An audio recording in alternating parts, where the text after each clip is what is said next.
Budget budget budget, जी हाँ, फिलहाल सुर्खियों में यही बना हुआ है। बीते कुछ दिनों और आने वाले दिनों में भी आपको यही सुनाई देने वाला है। लेकिन भविष्य काल में होने वाली चीज़ों का आंकलन भूतकाल या पास्ट में हुई चीज़ों के आधार पर किया जाता है।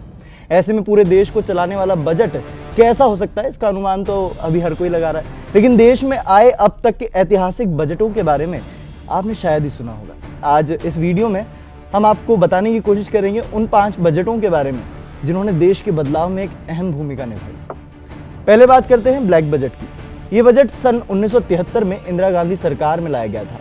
तब वित्त मंत्री यशवंतराव बी चौहान ने इसे प्रस्तुत किया था और इसे ब्लैक बजट का नाम इसलिए दिया गया क्योंकि उस समय भारत गंभीर वित्तीय संकट यानी कि एक भारी इकोनॉमिक क्राइसिस से गुजर रहा था, जहां 550 करोड़ रुपए का राजकोषीय घाटा भी हुआ था। दूसरा है उदारीकरण बजट यानी कि लिबरलाइज्ड बजट। सन 1991 में पूर्व प्रधानमंत्री मनमोहन सिंह तत्कालीन वित्त मंत्री थे और उनके द्वारा पेश किए गए बजट को उदारीकरण बजट कहा जाता है। इस बजट की खास बात यह भी थी कि इस बजट में विदेशी कंपनियों को भारत में कारोबार करने की खुली छूट दी गई थी, जहां से भारत के उदारीकरण या लिबरलाइजेशन के दौर की शुरुआत मानी जाती है। वहीं इस बजट के बाद ही भारतीय कंपनियों का विदेश में व्यापार करना आसान हुआ था। फिर आता है तीसरे नंबर पर ड्रीम बजट। सन 1997 में इस बजट को वित्त मंत्री पी चिदम्बरम द्वारा पेश किया गया था। इस ड्रीम बजट में इनकम टैक्स और कंपनी टैक्स में बड़ी कटौती की गई और इसके साथ ही सरचार्ज को खत्म करके एक बड़ी राहत दी गई थी, जिसके चलते देशवासियों को पहली बार टैक्स में ऐसी राहत मिली थी जो किसी सपने से कम नहीं थी और इसीलिए इसका नाम ड्रीम बजट रखा गया।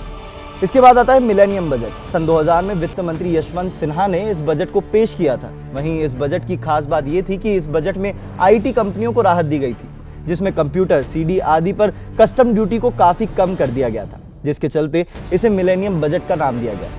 इसके बाद आखिर में आता है 5वें नंबर पर रोल बैक बजट। इस बजट को भी मिलेनियम बजट पेश करने वाले वित्त मंत्री यशवंत सिन्हा ने सन 2002 में पेश किया था, लेकिन इस बजट की सिर्फ पेशी ही हो पाई। जी हाँ, इस बजट में शामिल कई प्रस्तावों के विरोध के फलस्वरूप वित्त मंत्री को यह बजट वापस लेना पड़ा था और इसी वजह से इसे रोल बैक बजट का नाम दिया गया था। दरअसल इस बजट में एलपीजी, सर्विस टैक्स, सिलेंडर आदि के दामों को बढ़ाया गया, जिसका विरोध हुआ और इसके फलस्वरूप इसे वापस ले लिया गया। इंडिया टीवी हर वक्त हर जगह डाउनलोड करने के लिए सर्च करें India TV news Google play store या ऐप स्टोर पर।